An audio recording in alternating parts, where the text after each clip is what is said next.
இன்றே டவுன்லோட் செய்து உங்கள் ஃபேவரட் ஷோக்களை என்ஜாய் பண்ணுங்க. அவங்க நடக்கும்போது, நிற்கும்போது, உட்கார்ந்துருக்கும்போது அம்மாவோட கம்பீரத்தை பார்த்து ஆச்சரியப்பட்டிருக்கேன். நான் அப்படி கம்பீரமா பார்த்து ஆச்சரியப்பட்ட அம்மாவை இப்படி பார்க்க மனசு கஷ்டமா இருக்கு. கவலைப்படாதீங்க மாமா. கம்பீரமான அம்மா மனசுக்குள்ள கருணையும் நிறைஞ்சிருக்கிறதுனால்தான் பாதிக்கப்பட்ட குழந்தைங்களுக்காக அவங்க இப்படி ஒரு பிரார்த்தனை செஞ்சுட்டு இருக்காங்க. சின்ன வயசுல எனக்கு உடம்பு சரியில்லாத போது எனக்காக அம்மா கடுமையான விரதம் இருந்தாங்களாம். அதான் மாமா, பாதிக்கப்பட்ட குழந்தைங்களையும் அம்மா தன் குழந்தைங்கள நினைச்சிருக்காங்க மாமா. அதனால்தான் அம்மா இப்படி ஒரு பிரார்த்தனை பண்ணிட்டு இருக்காங்க.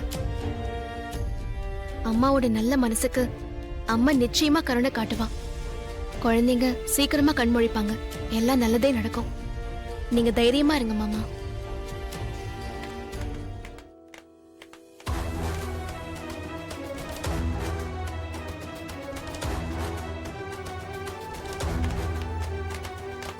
இவங்க எதுக்காக இப்ப இங்க வராங்க? வந்துட்டு போறாங்க மாமா. அவங்க ஏதோ சொல்லாதீங்க, இருந்துட்டு போட்டோம்.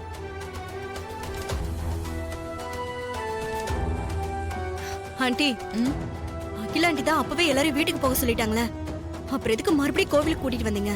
எல்லாம் காரணமா தான் மித்ரா. என்ன காரணம் அத்தை? கேஸ்ல இருந்து வெளியில வந்த அகிலா நேரா வீட்டுக்கு கூட போகாம இப்படி ஹாஸ்பிட்டல் கோயில்னு வந்து சீன் போட்டுட்டு இருக்கானா, அதுக்கு என்ன காரணம்னு யாராவது யோசிச்சீங்களா?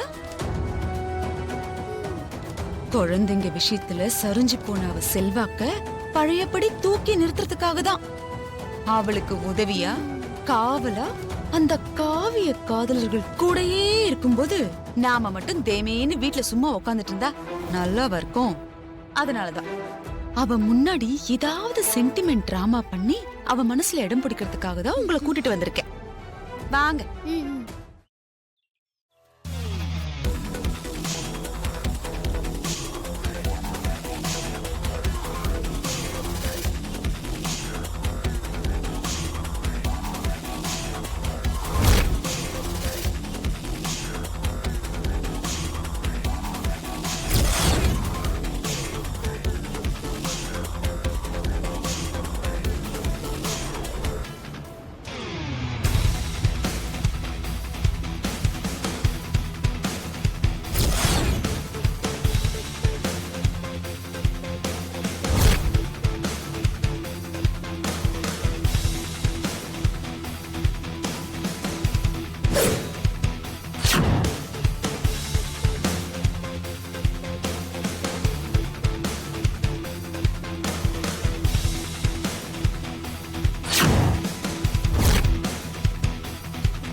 வட்டம் நல்லபடியா ஒண்ணு சேர்ந்துருச்சு. அம்மா பிரார்த்தனை நிச்சயமா நிறைவேறும். குழந்தைங்க எல்லாம் கண் முழிச்சிருவாங்க. அம்மா, டாக்டர், என் பையன் கண்ணு முழிச்சு பாக்குறான் டாக்டர்.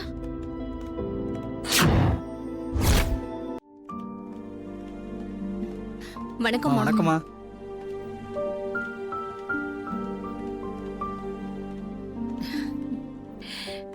நல்லா இருக்கியா?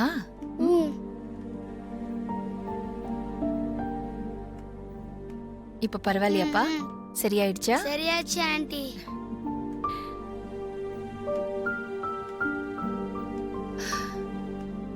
இனிமே உங்க குழந்தைங்களுக்கு ஒண்ணும் ஆகாது. சீக்கிரமா குணமாகி வீட்டுக்கு போயிடலாம். குழந்தைங்க படுற வேதனை பார்த்து ஆத்திரத்துல உங்களை தப்பா பேசிட்டோமா? எங்களை மன்னிச்சிருங்கம்மா. ஆமாமா, உங்க பெரிய மனச புரிஞ்சுக்காம நாங்க தாமா தப்பா பேசிட்டோம். எங்களை மன்னிச்சிடுங்கம்மா. என்னங்க இது? நான் நடந்ததை அப்பவே மறந்துட்டேன். உங்க நிலைமையில நான் இருந்திருந்தா நானும் அப்படிதான் நடந்துட்டு இருந்திருப்பேன். குழந்தைங்க இருந்த நிலைமையை பார்த்தப்போ நானே பதறி போயிட்டேன். பெத்தவங்க நீங்க, உங்க மனசு என்ன பாடுபட்டிருக்கோம்.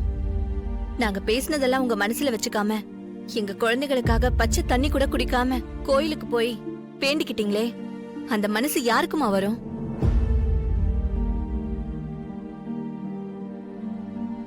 கடவுள்னு ஒருத்தர் இருக்காரு. அவர் தண்டனை கொடுப்பாருன்னு சொன்ன நாங்களே சொல்றோம். கடவுள் உங்களுக்கு ஒரு குறைய வைக்க மாட்டாருமா. உங்க நல்ல மனசுக்கு உங்களை இன்னும் நல்லா வச்சிருப்பாருமா. நீங்களும் உங்க குடும்பமும் நல்லா இருப்பீங்க.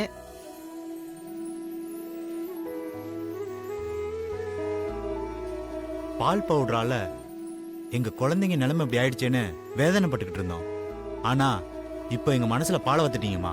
நீங்க நல்லா இருக்கணுமா. இனிமே இந்த மாதிரி ஒரு தப்பு நடக்காம நான் பாத்துப்பேன். நடந்த தப்புக்கு பிராயச்சித்தமா உங்க குழந்தையோட எதிர்காலத்துக்கு நான் முழுசா பொறுப்பேத்துக்கிறேன். நீங்க எந்த விஷயத்துக்கும் கவலைப்பட வேண்டாம். ஆதி, அம்மா. குழந்தைங்க ட்ரீட்மெண்ட் முடியற வரைக்கும் இவங்க எல்லாரும் தங்கறதுக்கும் மத்த ஏற்பாடையெல்லாம் நீ பக்கத்துல இருந்து கவனிச்சுக்கோ.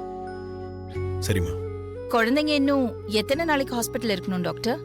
இன்னும் 3-4 டேஸ் இருக்கணும் மேடம். இன்னும் எத்தனை நாள் ஆனாலும் பரவாயில்ல, குழந்தைங்க கம்ப்ளீட்டா குணமாகுற வரைக்கும் ஹாஸ்பிட்டல்லயே இருக்கட்டும். Sure, okay madam. அப்ப நான் வரேன். எதுவா இருந்தாலும் நீங்க தயங்காம எனக்கு கால் பண்ணுங்க. வாங்கம்மா, வரேன். வாங்கம்மா. வாங்கம்மா. வாங்கம்மா.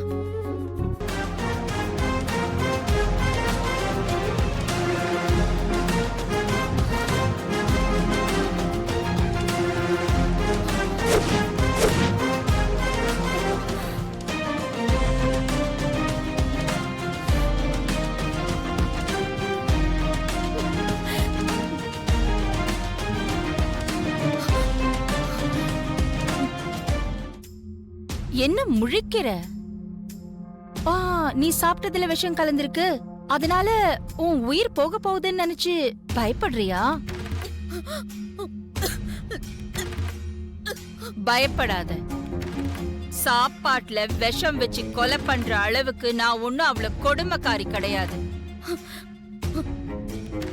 கொஞ்சம் கூட இரக்கமே இல்லாம குழந்தைங்க பால் பவுடர்ல நீ ஒரு கெமிக்கலை கலந்தியே, அதே கெமிக்கல் தான் இப்ப நீ சாப்பிட்டதுலயும் கலந்திருக்கு.